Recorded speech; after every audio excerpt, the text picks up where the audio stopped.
I am a rather sentimental person, and over the Christmas holiday, I was looking at some old photographs, and I happened to come across these pictures of the Blaaws Juniper that I made back in 1984, which was my second Chelsea flower show.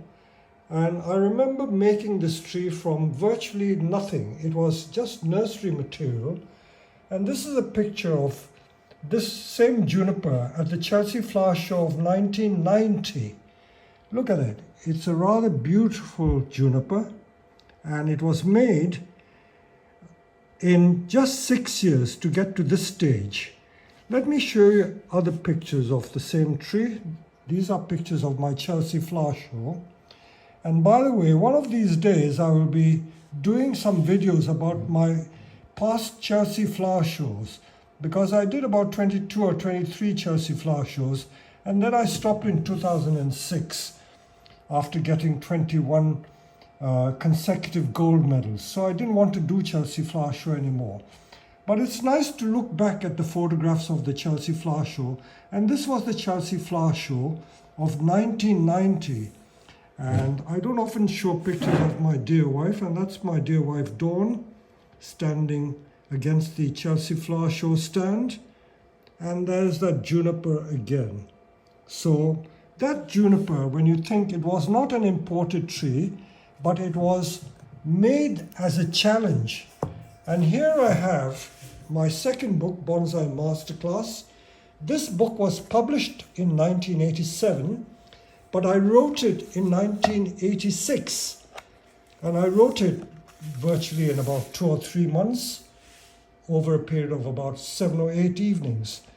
And on page 80 of Bonsai Masterclass, 80 and page 81, you will see a picture of that tree when it was just being made. And if you compare the picture in that book with this picture, you can see the similarity. It is in fact the very same tree, except that when I had this photograph taken for Bonsai Masterclass, this photograph was taken in 1986, and it still was heavily wired with copper wire. Now, those of you who have the copy of Bonsai Masterclass, if you look at page 80, it describes, this is a juniper from nursery stock. So I describe how I used an ordinary Blaaws juniper that I managed to get hold of after the Chelsea Flower Show of 1984. And I said to myself, I will make it into a bonsai. So literally in just about half an hour's work, what I did was to wire these branches down, and after half an hour, this is what the tree looked like in 1984. But 2 years later, by 1986, it was looking like this. And I could photograph it for Bonsai Masterclass. I know it was photographed in 1986 because this book was written in 1986 and I needed a picture. So there's that tree, and it's in a brown Gordon Duffet pot. And when I displayed the tree at Chelsea in 1990, which was exactly 6 years after buying the tree as a nursery plant like this, 6 years later, it was a showable tree at the Chelsea Flower Show. So that's how long it takes to make an exquisite tree. And I will now go to my computer to show you what this tree is like, because I never sold it. Many people wanted to buy it, but this tree is now permanently at Wisley, where we sponsor the bonsai collection in the Herons Bonsai Walk. And I'm now going to walk over to my computer to show you what the tree looks like today. Now I'm going to show you a video which you may have already seen. It was aired or broadcast about a month ago, and it was about my autumn visit to Wisley, where we have our Herons Bonsai collection. And in that video, I want to show you this self-same tree that is on permanent display there. So this is October 2021. That means this tree was first made in the year 1984. So how many years is that? It's about 38 years ago I made this tree. So let's have a look at this video just to refresh your memory. I'll keep silent and have a look at the video again.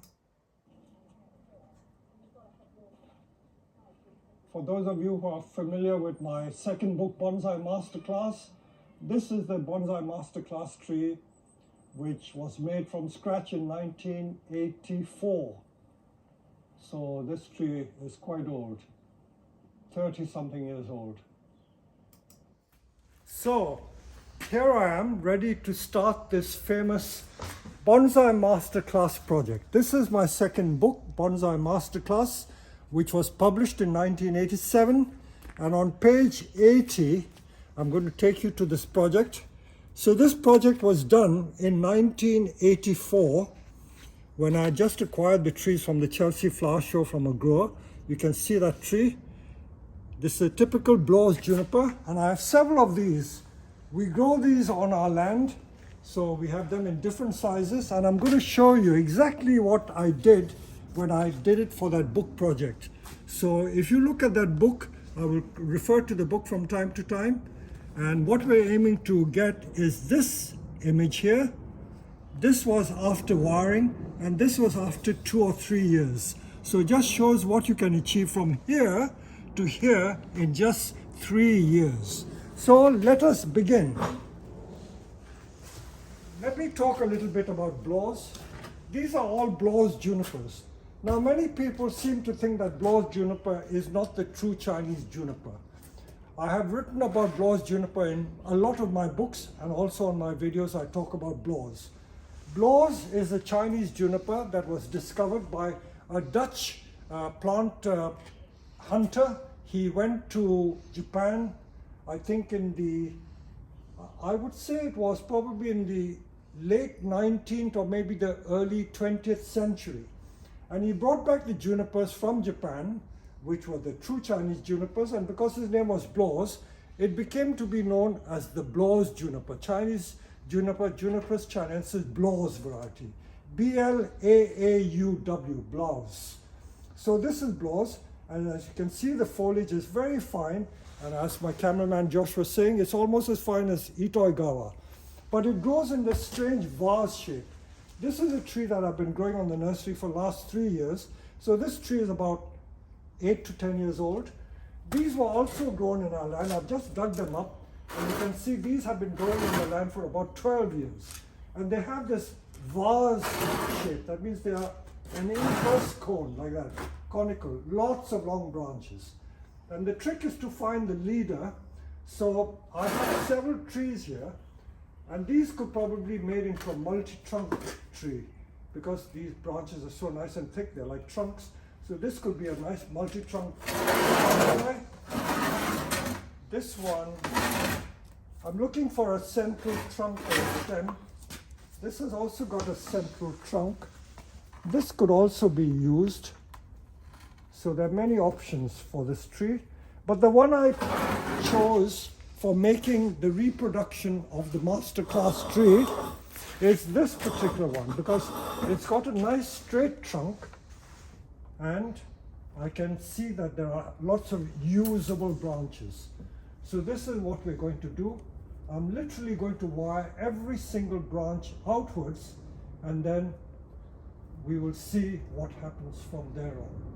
So all I do is literally wire everything in sight.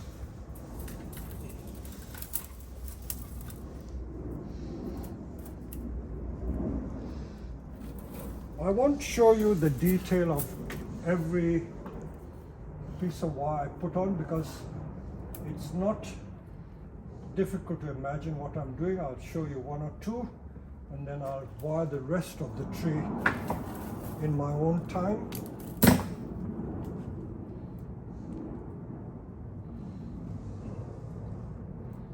So although we are talking of 3 years, 3 years in bonsai years is not a long time to wait. It's not a long time. When you think that decent bonsai take one generation, which is 30 years, two generations, which is 60 years, and three generations is 100 years. So all I'm going to do is literally wire everything flat out. So they're all different thicknesses, so I'm going to use different grades or thicknesses of wire. Even if the branches are not usable in the final design, they are going to help thicken the trunk. By now, most of you will know the term sacrificial branch. I love the term sacrificial branch because the sacrificial branch is literally a branch that is going to be used temporarily in the initial stages, and when it's done its work, it's done its sacrifice, we will then discard the branch. But it will have performed its duty, as it were. In that Bonsai Masterclass tree, I did something which I don't often do, but on occasion you can get two branches very close together. And if you want a thick branch, what I did was I plaited the two branches together like that. Can you see what I'm doing? I can plait the two branches like that. You see, you can get these two branches and plait it together. And you can get a thick branch if you want to. So that is one technique I did to that particular tree. I will show you a close-up because when I went to Wisley, the plaited branch is still quite obvious and visible. But I will just continue to wire all these branches outwards. No secret tricks, just plain and simple wiring.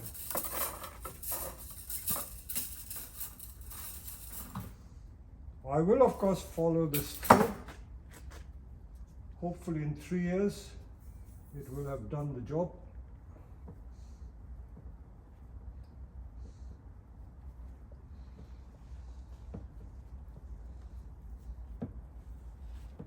I will on another occasion show you what are the other options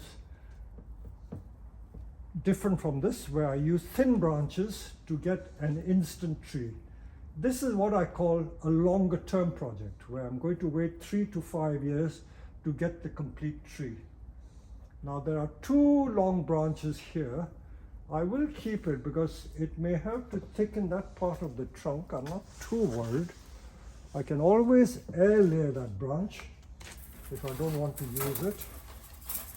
But I will just wire it flat again, simply wiring it flat.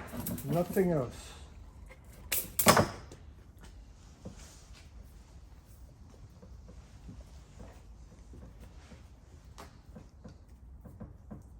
Back in the 1970s and 1980s, Blaaws Juniper was quite easily available because on the club circuit, everyone was using Blaaws Junipers to make into Chinese juniper. Mind you, we did get Chinese juniper imported from Japan, but they were, even in those days, quite expensive. Back in 1963, when I first saw a bonsai, and I certainly remember in 1967 when I worked in the city, I used to work for the Central Electricity Generating Board, and their head office was in Paternoster next to St. Paul's Cathedral. And there was a shop called C.E. Henderson's. And Henderson's used to sell these imported Chinese junipers, and they used to sell it by the length. £1 for every inch. So 1 inch, 6-inch juniper was £6, 12-inch juniper was £12. That is going back to 1966 or 67. Of course, times have changed, we can't think of those days anymore because those days have long gone. Things are much more expensive. Even the smallest juniper now costs about £200 and the price keeps going up. And that's all I have to do to this tree. I'm not going to do more. Let me just put one more piece of wire.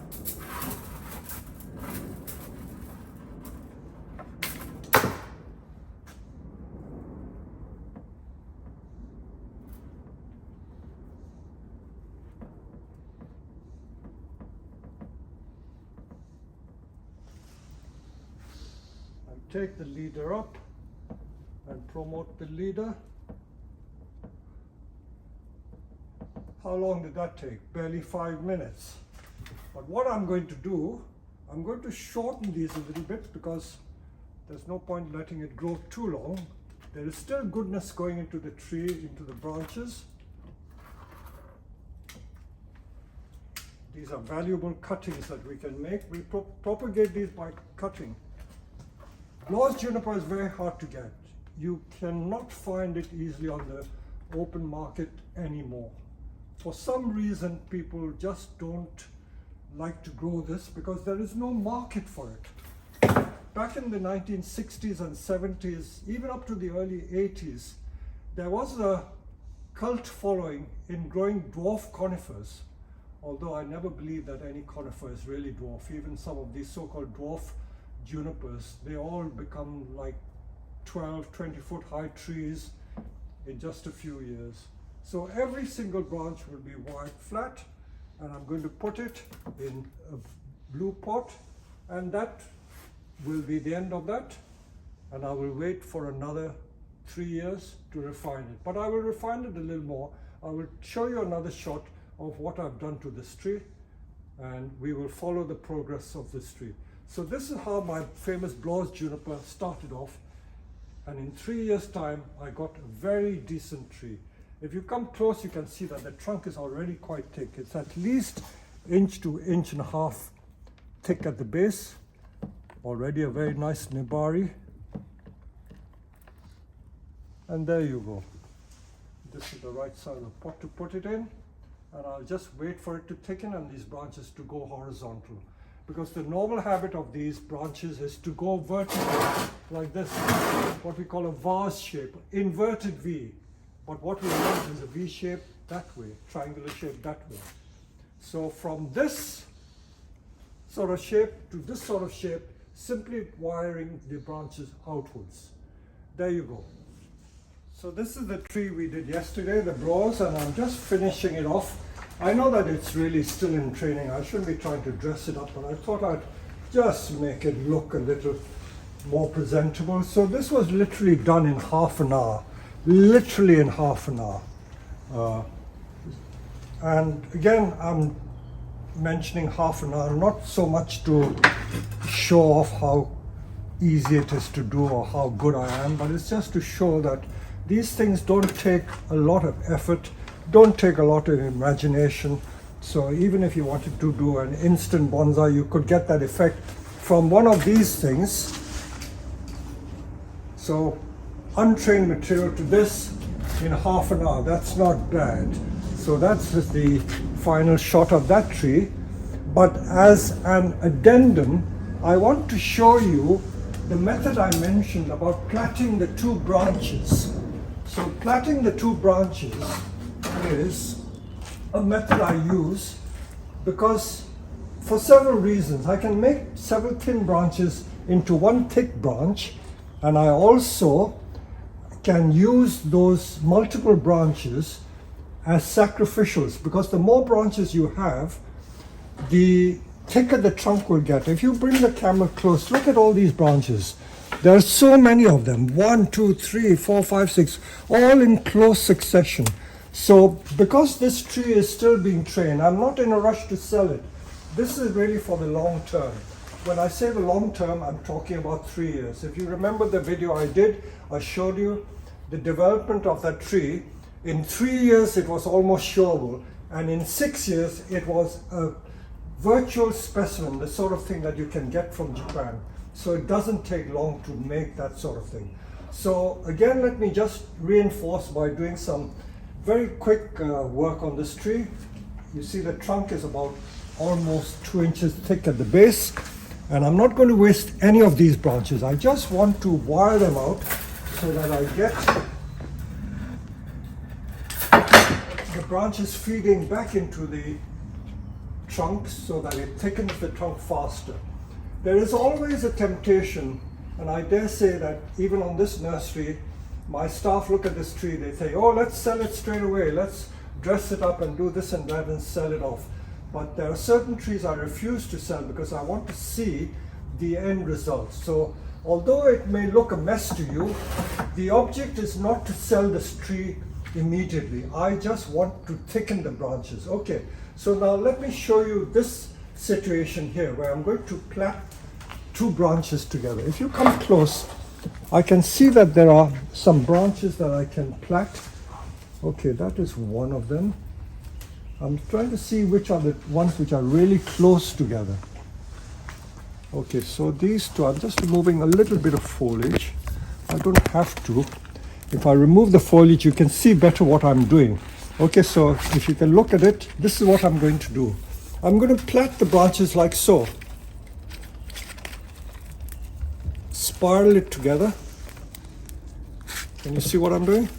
So the two branches have become one thick branch. And I can just put a little bit of wire. I can have tiny bits, a bit of scrap wire. But because I'm going to tie it with another branch. No, I don't need that. Okay, so that is one branch plaited. I will plait another branch. There are so many cases. Now that's another one. There's another two there. So let's look at this one. I'm just removing some of the foliage to show you more clearly what I'm doing. So those two I can plait. So I'm going to plait these two together like that. So you can look at the camera and see what I'm doing. This plaiting method is not new. I'm not inventing it. It is used quite a lot with tropical plants, with ficus and other tropicals. They are sold as novelty plants where you get these funny plaiting arrangements, and people like to use them for decorations in the home. So that's another two branches plaited together. The more I look, the more I can find. There's another two here. See, because there's so many branches growing close to each other, so I'm not worried about that in the least. I will plait it, and then as they grow, I will then decide what to do.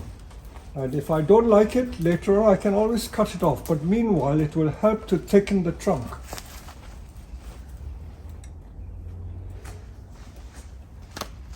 Okay, this is another one.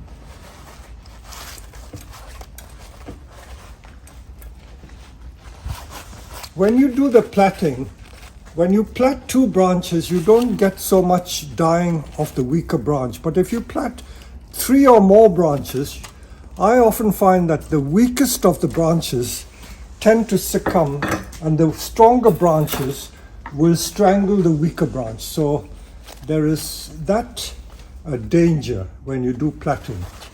Okay, so I've plaited those two. Are there any on this side? Okay, that's not thick enough, but I can still plait that one. I can plait that one. Now over here there is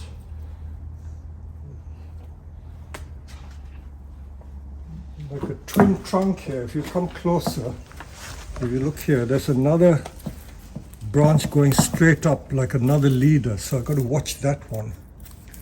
I don't know whether to cut it off. I may have to reluctantly cut it off because I don't want... Let me see, before I cut it off, let me think what are the options. No, I may just take it to the back because it may help to improve the taper, because the change is very abrupt here from thick to thin, but if I keep that, it may help to thicken that a little more. So now let me do some wiring to wire these branches out. Mind you, this is by no means the finished article. I'm just doing it so that these branches get a chance to thicken.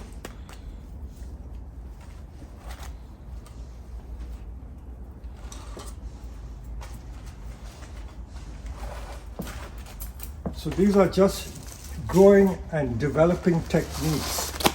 They are not meant to be refining techniques by any, imagination. It's certainly not meant to be that. I'm just spreading the branches out. Just spreading the branches out.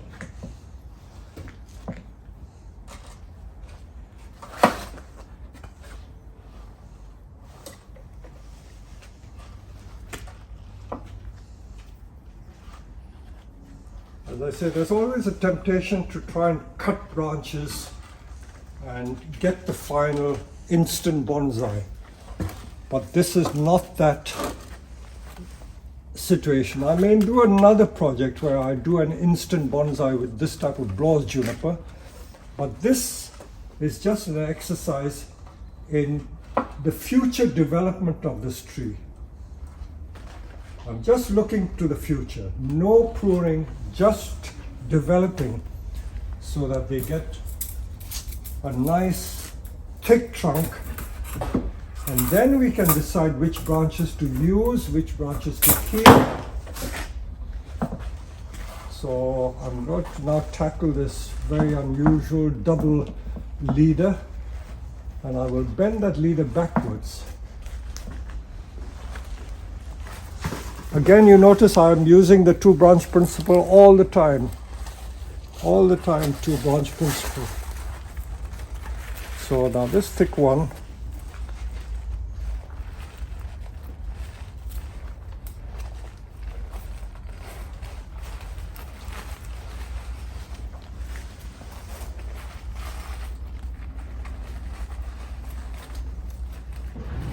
so I'm bending that back. Can you see what I did? It is like an L-shaped bend, just to get it growing horizontally. And I'm not going to prune any of these tips. I may just take the very end off so that it doesn't get any longer, but I still want the maximum feeding from this foliage back into the trunk. And let's see if I can give some twist to the leading shoot. And once I've done that, you can probably see the future potential of this tree.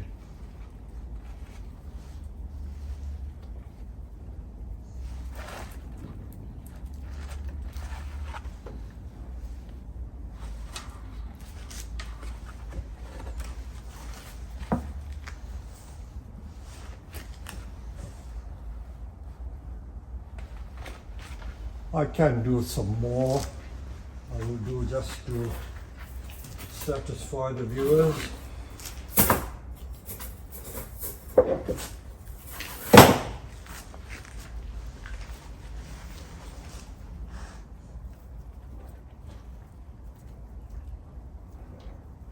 Usually with trees like this, you use the cheapest wire. I don't know why I'm using good wire. I should be using rubbish recycled wire. There's also a case for using the plain clear aluminium wire. That's very cheap. I'll just take the tips out. So you can see how I'm looking to the future. You see, that's the direction of development, with all these branches horizontal rather than going upwards. And then when I'm satisfied with how the branches are developing, I can then choose which branch to keep, which branch to remove. So I'll make sure that my staff don't sell this tree or get rid of it or change the style. I want to follow the progress of this, and you will see it in the coming months and years ahead. And before I finish this video, I would like you to come here, Stephen. I have one of my YouTube fans all the way from Seattle, USA, and he's here on Christmas holidays with his folks, and I'm always pleased to entertain visitors from abroad. This week we've had so many visitors from Hungary, from India, 2 families from India, and quite a few from the United States, so I welcome you here. Would you just like to say something? I mean, like I told you, I started in July. Only in July? Around July. I discovered bonsai through a video game, believe it or not. Yeah. People say video games are bad for you, but it led to a pretty cool hobby. Ghost of Tsushima, if you're wondering, was a video game. They don't have bonsai in the video game itself, but in the mountains in the game, they had these like curly mountain junipers, and I said, those look like the Kid. yeah, exactly. And I said, those look like those little plants that people put on their desks, and keep as ornaments. And I looked into it, and I thought it was really cool, so followed through with it. Okay, so keep it up. Keep it up. You find it useful? Calms your mind, calms your spirit? It's good. All right. Yeah. So I'm delighted you're here, and another chance to appear on my videos so the other fans can join with you in sharing this bonsai experience. Okay.